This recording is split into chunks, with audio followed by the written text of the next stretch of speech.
সামনেই দুর্গাপুজো, বাবাও তেমনি হাত পা গুটিয়ে বলেই দিয়েছে এই বছর কোনো রকম টাকা পয়সা দেওয়া যাবে না বটে। আমিও তো বাবার মেয়ে, কোনো কথা না বলে রান্নাঘরে গিয়ে ভাবলুম আজ এমন এক রেসিপি বানিয়ে খাওয়াবো না যে এই রেসিপিকে 500-র বদলে 1000 টাকা দিতে তুমি বাধ্য।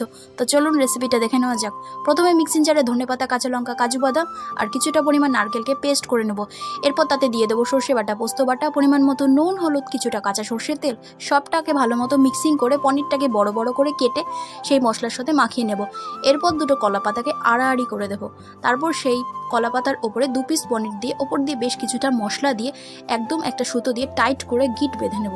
এরপর একটা তাওয়ার ওপরে কিছুটা কাঁচা সর্ষের তেল দিয়ে একে সেই কলা পাতায় মোড়ানো যে পনিরটা ছিল সেটা দিয়ে উল্টে পাল্টে বেশ ভালো মতো 15 মিনিট কুক করে তুলে নিলে দুপুরবেলা গরম ভাতে ঘি আর সাথে পনির পাতুরি সেই একদম লেভেলের। তো যাই হোক, কলা পাতাটা খুলে খাওয়ার আর দরকার পড়েনি, গন্ধ শুকে 500 টাকা দিতে বাধ্য। রেসিপিটা কেমন লাগলো অবশ্যই কমেন্টে জানিও।